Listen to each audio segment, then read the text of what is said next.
The ജേർണലിസ്റ്റിലേക്ക് പശ്ചിമേഷ്യയെ ദുരന്ത ഭൂമിയാക്കുന്ന വിധത്തിൽ ഒരു വലിയ യുദ്ധം വരാൻ പോകുന്നു എന്നതിൻ്റെ സൂചനകൾ നൽകിക്കൊണ്ട് വീണ്ടും ഇറാനും ഇസ്രായേലും കൊമ്പുകോർത്തുകൊണ്ടിരിക്കുകയാണ്.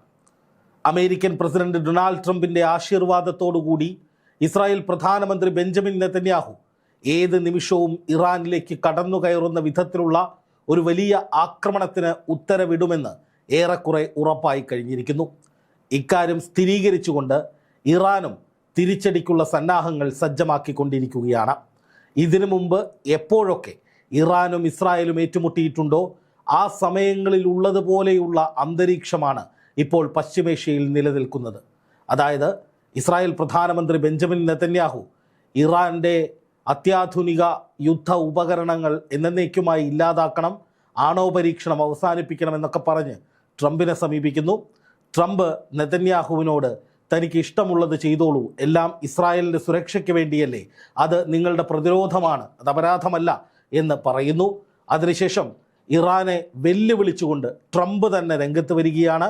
ട്രംപ് പറയുന്നത് ഇറാനോട് ഇനി ഒരിക്കലും ന്യൂക്ലിയർ പദ്ധതി അതായത് ആണവ പരീക്ഷണങ്ങൾ ഉൾപ്പെടുന്ന അവരുടെ ആണവ പദ്ധതി നടത്തരുത്, എത്രയും പെട്ടെന്ന് ആണവ പരീക്ഷണങ്ങൾ നിർത്തിവെക്കണം, ഇല്ലെങ്കിൽ നിങ്ങൾ വിവരമറിയുമെന്നാണ് ട്രംപ് പറയുന്നത്. അതുമായി ബന്ധപ്പെട്ട് ABC ന്യൂസിൽ വന്നിരിക്കുന്ന വാർത്ത നോക്കുക. കൃത്യമായി തന്നെ അതിൽ കാണാം, ട്രംപ് വലിയ തോതിലുള്ള മുന്നറിയിപ്പാണ് ഇപ്പോൾ ഇറാന് നൽകിയിരിക്കുന്നത്. ഇറാനാകട്ടെ പോയി പണി നോക്കടോ, ഞങ്ങളുടെ ആഭ്യന്തര കാര്യങ്ങൾ നോക്കാൻ ഞങ്ങൾക്കറിയാം, ഞങ്ങളുടെ ആഭ്യന്തര കാര്യങ്ങളിലേക്ക് നിങ്ങൾ ഇടപെടേണ്ടതില്ല, ഞങ്ങൾ ആയുധങ്ങൾ ഉണ്ടാക്കുന്നതും ആണവ പരീക്ഷണങ്ങൾ നടത്തുന്നതും ഞങ്ങളുടെ സ്വയരക്ഷയ്ക്ക് വേണ്ടിയും അതുപോലെ തന്നെ ഊർജ്ജ പ്രതിസന്ധി പരിഹരിക്കാനും ഒക്കെയാണ്. ഏതെങ്കിലും തരത്തിൽ ഞങ്ങളുടെ ആഭ്യന്തര കാര്യങ്ങളിൽ തലയിട്ടുകൊണ്ട് ഇങ്ങോട്ടേക്കൊരു ആക്രമണത്തിന് വന്നാൽ തിരിച്ചടിക്കാൻ ഞങ്ങൾ സുസജ്ജരാണ്, ഞങ്ങളുടെ കയ്യിൽ അതിനുള്ള ആയുധങ്ങളുണ്ട്, പ്രതിരോധ സംവിധാനങ്ങളുണ്ട് എന്നൊക്കെ ഇറാനും തീർത്തു പറഞ്ഞിരിക്കുന്നു. ഇറാൻ പ്രസിഡന്റ് മസൂദ് പെസഷ്കിയാനും വിദേശകാര്യമന്ത്രിയായിട്ടുള്ള അബ്ബാസ് അരാഗ്ചിയും കഴിഞ്ഞ ദിവസങ്ങളിൽ അവിടുത്തെ മാധ്യമങ്ങൾക്ക് നൽകിയ അഭിമുഖങ്ങളിൽ കൃത്യമായി പറയുന്നുണ്ട്, നമ്മൾ തിരിച്ചടിക്ക് സജ്ജരാണ്, എല്ലാവിധ സൈനിക സന്നാഹങ്ങളും യുദ്ധസാമഗ്രികളും തയ്യാറാക്കിയിട്ടുണ്ട്, ഇൻ്റലിജൻസ് സംവിധാനങ്ങളും കാര്യക്ഷമമാണ്, അതുകൊണ്ട് തന്നെ ഏതെങ്കിലും തരത്തിലൊരു ആക്രമണത്തിന് ഇങ്ങോട്ട് വന്നാൽ കൃത്യമായ പ്രതിരോധം നമ്മുടെ ഭാഗത്തു നിന്നുണ്ടാകും, ഒപ്പം തിരിച്ചടിയും ഉണ്ടാകും എന്ന് ഇറാൻ്റെ ഭരണാധികാരികൾ തീർത്തു പറഞ്ഞിരിക്കുന്നു.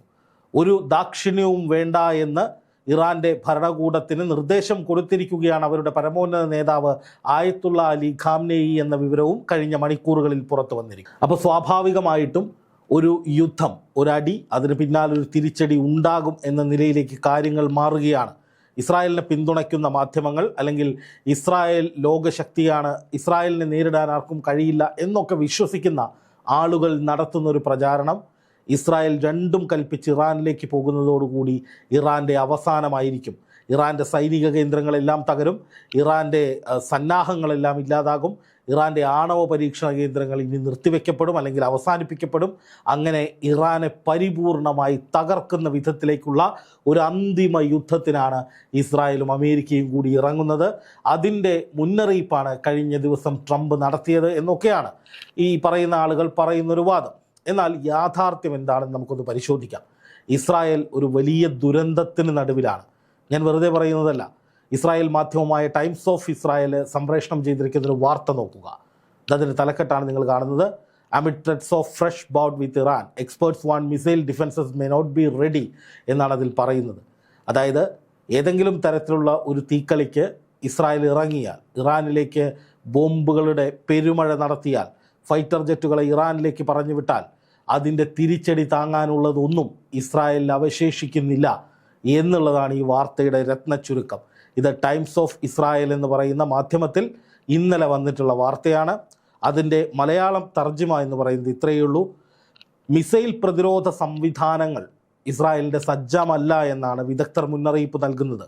അങ്ങനെ സജ്ജമല്ലാത്തതിന് രണ്ട് കാരണങ്ങളാണുള്ളത്. ഒന്ന്, ഇറാൻ്റെ ആയുധ ശേഖരം പല മടങ്ങ് വർദ്ധിച്ചിരിക്കുന്നു.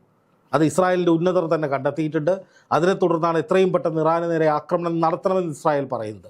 അപ്പോൾ സ്വാഭാവികമായിട്ടും ഇറാൻ അത്രയും കനത്തിൽ, അത്രയും കരുത്തോടുകൂടി അത്യാധുനിക ആയുധങ്ങൾ, പ്രത്യേകിച്ചും മിസൈലുകളുടെ വലിയൊരു ശേഖരം ഉണ്ടാക്കി കഴിഞ്ഞു എന്ന് ഇസ്രായേലിന് വ്യക്തമായിട്ടുണ്ട്. ഇറാൻ അങ്ങനെ ഒരു ആയുധശേഖരം കൈവശം വയ്ക്കുമ്പോൾ ഇസ്രായേലിന് നേരെ അത് പ്രയോഗിക്കാനുള്ള സാധ്യതകൾ, അതായത് പണ്ട് 100 എണ്ണമായിരുന്നു ഒരുമിച്ച് വന്നിരുന്നതെങ്കിൽ ഇപ്പോൾ 1000 എണ്ണം വരെ ഒരുമിച്ച് വന്നേക്കാം. അത്രയും മിസൈലുകൾ ഒന്നിച്ചു വന്നാൽ അതിനെ അതിജീവിക്കാനുള്ള കരുത്ത് നിലവിൽ ഇസ്രായേലിനില്ല. അതാണ് ഞാൻ ആദ്യം പറഞ്ഞത്. ഇസ്രായേൽ ഒരു വലിയ ദുരന്തത്തെ അഭിമുഖീകരിച്ചു കൊണ്ടിരിക്കുകയാണ്. ദുരന്തമെന്ന് പറഞ്ഞാൽ പണ്ട് ഇസ്രായേലിന് വലിയ ഒരു ആത്മവിശ്വാസം ഉണ്ടായിരുന്നു. എന്ത് വന്നാലും തങ്ങളുടെ മിസൈൽ പ്രതിരോധ സംവിധാനങ്ങൾ അതിനെ ചെറുത്തുകൊള്ളുമെന്ന്. ആദ്യഘട്ടത്തിൽ യുദ്ധം തുടങ്ങിയ ആദ്യ സമയത്ത്, അതായത് ഇസ്രായേൽ ഹമാസ് യുദ്ധം തുടങ്ങിയതിന് ശേഷം ഇറാനും ഇസ്രായേലും തമ്മിൽ ആദ്യമൊന്ന് ഏറ്റുമുട്ടിയിരുന്നു. ആ സമയത്ത് ഇസ്രായേലിന് നേരെ ഇറാൻ മിസൈലുകൾ വർഷിച്ചപ്പോൾ ഇസ്രായേൽ പറഞ്ഞത്, ഞങ്ങളുടെ അയൺ ഡോം എന്ന് പറയുന്ന പ്രതിരോധ സംവിധാനം മുഴുവൻ മിസൈലുകളെയും തടുത്തിരിക്കുന്നു, ഞങ്ങളുടെ ഭൂമിയിലേക്ക് മിസൈലുകളെ എത്തിക്കാൻ ആർക്കും കഴിയില്ല, ഞങ്ങൾ അത്രമേൽ കരുത്തരാണ് എന്ന നിലയിലാണ് അന്ന് നെതന്യാഹു പറഞ്ഞത്. അത് ഏറെക്കുറെ ശരിയുമായിരുന്നു. പക്ഷെ പിന്നീട് നടന്ന ഓരോ ആക്രമണങ്ങളിലും, അത് ഹൂത്തികളുടെ ഭാഗത്ത് നിന്നുള്ള ആക്രമണമായാലും ഹിസ്ബുള്ളയുടെ ഭാഗത്ത് നിന്നുള്ള ആക്രമണമായാലും ഇറാൻ്റെ ഭാഗത്ത് നിന്നുള്ള ആക്രമണമായാലും, ഈ ആക്രമണങ്ങളൊക്കെ അയൺ ഡോം ഭേദിച്ച് ഈ മിസൈലുകൾ ഇസ്രായേലിനുള്ളിൽ പതിക്കുന്ന പ്രവണത പതിയെ പതിയെ തുടങ്ങി. അതായത് ഇസ്രായേലിൻ്റെ അയൺ ഡോമുകളെ ഭേദിക്കുന്ന വിധത്തിൽ, വ്യോമ പ്രതിരോധ സംവിധാനങ്ങളെ തകർക്കുന്ന വിധത്തിലുള്ള കരുത്തുറ്റ ആയുധങ്ങൾ ഇറാൻ നിർമ്മിക്കാനും പ്രോക്സി ഗ്രൂപ്പുകൾക്ക് അത് വിതരണം ചെയ്യാനും അതുവഴി ഇസ്രായേലിനെ ദുർബലപ്പെടുത്താനും പതിയെ പതിയെ ശ്രമങ്ങളുണ്ടായി. ഈ ഘട്ടത്തിലാണ് പൊടുന്നനെ ഹിസ്ബുള്ളയുമായി ഒരു വെടിനിർത്തലിലേക്ക് ഇസ്രായേൽ പോകുന്നത്. അതായത് ഹിസ്ബുള്ള ഇസ്രായേലിന് നേരെ നടത്തുന്ന ആക്രമണങ്ങൾ ഇസ്രായേലിൻ്റെ ചില ഭാഗങ്ങളിൽ, അതിർത്തി പ്രദേശങ്ങളിൽ വലിയ നാശനഷ്ടം ഉണ്ടാക്കുന്നു എന്ന ഘട്ടം വരികയും അവരുടെ ആയുധങ്ങൾ ഈ അയൺ ഡോമുകളെ ഭേദിച്ചുകൊണ്ട് തുടർച്ചയായി വരാൻ തുടങ്ങുകയും ചെയ്ത സാഹചര്യത്തിലാണ് ഇസ്രായേൽ അമേരിക്കയുടെ കൂടി അറിവോടുകൂടി അല്ലെങ്കിൽ ഇടപെടലോടുകൂടി അവിടെ ഒരു വെടിനിർത്തലുണ്ടാകുന്നത്. അതിനുശേഷം പിന്നെ ഇറാനുമായി ഒരു ആക്രമണം അവസാനം നമ്മൾ കണ്ടു. ആ സമയത്ത് 13 ദിവസം ഇറാൻ തുടർച്ചയായി ആക്രമിച്ചു. ആ ആക്രമണങ്ങളിൽ ഒന്ന് വ്യക്തമായിരുന്നു, ഇറാൻ്റെ ആയുധങ്ങളുടെ കാഠിന്യം അത് വളരെ കൂടുതലാണ്. അതായത് ഇസ്രായേലിനെ തടുക്കാവുന്നതിലും വലിയ ആയുധങ്ങൾ ഇറാൻ്റെ കൈവശമുണ്ട്. ഇറാൻ പറഞ്ഞത് ഞങ്ങളുടെ ഒരു സാമ്പിൾ വെടിക്കെട്ട് മാത്രമാണ്, ഇനിയും വരാൻ കിടക്കുന്നുണ്ടെന്നാണ്. അപ്പോൾ സ്വാഭാവികമായിട്ടും ഇസ്രായേൽ ഭയക്കേണ്ടതുണ്ട്, കരുതലെടുക്കേണ്ടതുണ്ട്.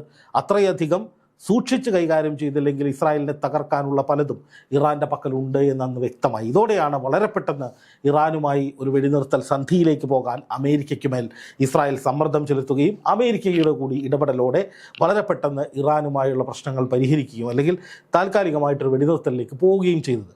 രണ്ടാമത്തെ ഒരു വലിയ പ്രശ്നം ഇസ്രായേൽ അഭിമുഖീകരിക്കുന്നത്, ഇനി രണ്ടാമത്തെ ഒരു പ്രധാനപ്പെട്ട കാര്യം, ഇസ്രായേൽ അഭിമുഖീകരിക്കുന്ന പ്രശ്നം ഒരു ദുരന്തം എന്ന നിലയിൽ അവർക്ക് മുമ്പുണ്ടായിരുന്നതും എന്നാൽ ഇപ്പോൾ ഇല്ലാതെ പോകുന്നതുമായിട്ടുള്ള ഒരു വലിയ പ്രശ്നമെന്ന് പറയുന്നത് US ഇൻ്റർസെപ്റ്ററിൻ്റെ സപ്ലൈയിൽ വന്നിട്ടുള്ള കുറവാണ്. ഈ വാർത്തയിൽ പറയുന്നത് അങ്ങനെയാണ്. അതായത് അമേരിക്കയുടെ പ്രതിരോധ സംവിധാനങ്ങൾ നൽകുന്നതിൽ അല്ലെങ്കിൽ അതിൽ വലിയ തോതിലുള്ള കുറവ് വന്നിട്ടുണ്ട്. അമേരിക്ക കാര്യമായി ഇപ്പോൾ വ്യോമ പ്രതിരോധ സംവിധാനങ്ങൾ ഇസ്രായേലിന് നൽകുന്നില്ല.